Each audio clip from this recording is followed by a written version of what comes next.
Okay, there are two things keeping me sane through the fallout from Trump's win. People nicknaming Gavin Newsom the Woker. The Woker.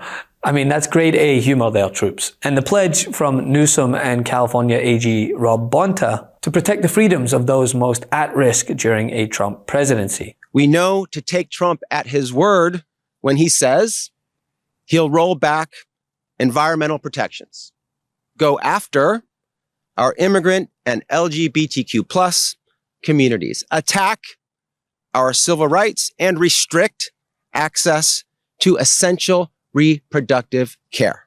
You can be sure that as California Attorney General, if Trump attacks your rights, I'll be there. It's been a tough week to navigate, no doubt. There's weathering the uptick in hateful gloating across social media as the worst people online become more emboldened to spew their vitriol, all while bracing for the inevitable 4-year shit show to commence. Hey bitch, we control your bodies. Guess what? Guys win again, okay? Men win again. And yes, we control your bodies. Hi, I'm your Republican congressman. Hi, I'm your Republican congressman.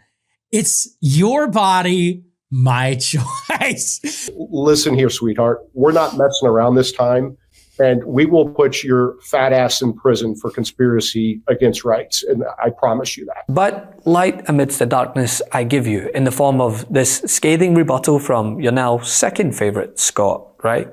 Right? Gerald Butler was never in the running. The First Minister offered congratulations to the convicted felon Donald Trump on his re-election. Writing officially on behalf of the Scottish Government, he wrote that he is sure Scotland's cultural and social ties with the US will flourish during the presidency of a misogynist, a climate denier, a fraudster, a conspiracy monger, a racist, a far-right politician who tried to overturn an election result both covertly and by inciting violence. Words fail me. What social and cultural ties does the First Minister really think will benefit from a relationship with such a man? Then this, a pledge from Attorney General of California Rob Bonta that he will protect Californians at risk under a Trump administration, especially the reproductive freedom of Americans. Bonta issued a new law enforcement bulletin highlighting California law that protects the right of individuals to receive reproductive health care in a timely, confidential matter free from harassment, threats, or fear of bodily harm. The Critical Law Assembly Bill 1356, authored by Assemblymember Rebecca Bauer-Cahan, complements the protections afforded by the California Freedom of Access to Clinic and Church Entrances Act, requiring state and law enforcement agencies to develop, adopt, and implement written policies and standards for officers' responses to anti-reproductive rights calls. He stated with a full chest, quote, "Abortion care is health care, and in California, access to abortion care is a constitutionally protected right." We know to take Trump at his word when he says he'll roll back environmental protections, go after our immigrant and LGBTQ plus communities, attack our civil rights, and restrict access to essential reproductive care. Which means we won't be flat-footed come January. You can be sure that as California Attorney General, if Trump attacks your rights, I'll be there. If Trump comes after your freedoms, I'll be there. If Trump jeopardizes your safety and your well-being, I'll be there. California DOJ did it before, and we will do it again. During the last Trump administration, California DOJ fought to stop illegal rollbacks and proposals that would have harmed the well-being, the health, the safety, and civil rights of our people and people across the country. That would have caused irrevocable damage to our environment.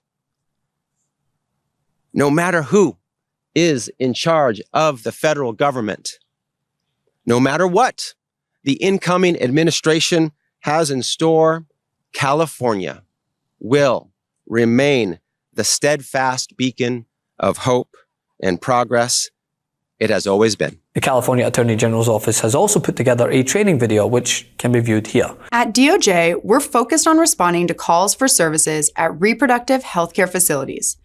That includes training law enforcement officials on responses to calls for service related to the Freedom of Access to Clinic and Church Entrances Act. Now listen, as states and lawmakers grapple with the impending change in administration, it is crucial to use this time before he gets in office to get ahead, to implement protections that are desperately needed. Gavin Newsom, who has a newfound fame as the potential Trump anecdote for the future, some calling him the woker, as I mentioned, any excuse to say it again. He called for an emergency legislative session to fight back against Trump. Every resistance needs a slick back. I agree. Need I remind people Gavin Newsom is also one of the best at tearing down Republican talking points just for the hell of it. I mean, he wasn't even running and opted to hold DeSantis' feet to the fire, all for the love of the game. I'm the only guy here that's a border state governor. You're trolling folks and trying to find migrants to play political games to try to get some news and attention so you can out-Trump Trump. And by the way, how's that going for you, Ron? You're down 41 points in your own home state. There's one thing in closing that we have in common is neither of us will be the nominee for our party in 2024. Ron has literally the worst mental health system in America, forgive me, outside of Mississippi and Texas. And so with all due respect to being lectured on some of these topics, Ron DeSantis is not the one. I'm the only guy here that's a border state governor. You're trolling folks and trying to find migrants to play political games to try to get some news and attention so you can out-Trump Trump. And by the way, how's that going for you, Ron? You're down 41 points in your own home state. This guy talking about backing the blue when you dangled pardons for January 6th insurrectionists. 80 wrong. No, it's not true. What's wrong with Amanda Gorman's and the poetry? 1,406. 1,406 books have been banned. I will take Joe Biden at 100 versus Ron DeSantis any day of the week. And you know his plans are effective when it brings the president-elect out of his social media hiatus to come after him. Trump has said once he takes office, he wants to start the largest mass deportation program of people who are in this country illegally, starting with convicted criminals. But there's resistance in California to a new Trump administration. Governor Gavin Newsom called a special session to begin next month in an effort to form a plan around Trump's proposed deportations. Returning President Trump shot back on Truth Social about Newsom, quote, Trump-proofing California, saying in part, people are being forced to leave due to his and others' insane policy decisions, like ridiculously rerouting millions of gallons of water a day from the north out into the Pacific Ocean rather than using it free of charge for the towns, cities, and farms dotted all throughout California.